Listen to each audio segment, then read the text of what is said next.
Les opioïdes, c'est une grande famille qui englobe tout ce qui est dérivé du pavot. Donc, ça veut dire l'opium, l'héroïne, aussi les thèmes de fentanyl et une grande partie des médicaments qu'on utilise pour le traitement de la douleur.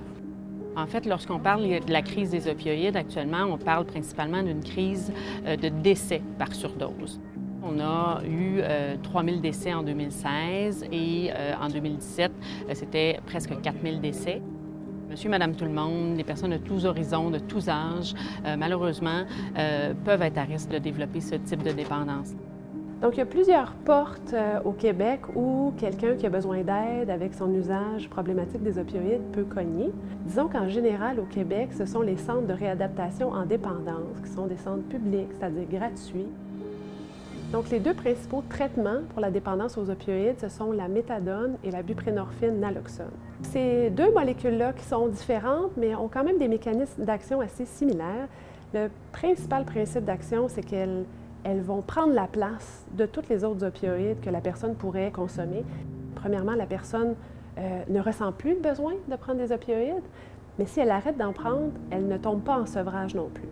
Mais le rôle du pharmacien dans tout le phénomène de la dépendance aux opioïdes est énorme parce que, premièrement, c'est souvent la première personne qui va se rendre compte qu'il se passe quelque chose avec les médicaments prescrits et qui va voir le patient se dégrader tranquillement. En début de traitement, comme je le disais, pour la grande majorité des patients, ils vont devoir se présenter tous les jours en pharmacie. Donc, imaginez le rôle du pharmacien.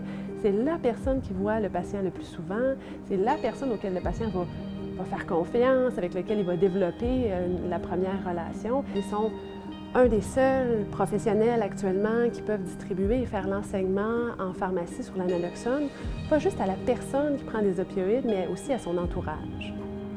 La naloxone, en fait, c'est un médicament, c'est un antidote. Donc, c'est pour contrer une surdose aux opioïdes. Donc, dans le cas où un patient se retrouve en surdose, en détresse respiratoire, inconscient, le médicament va aller agir pour bloquer les récepteurs, donc pour renverser la réaction.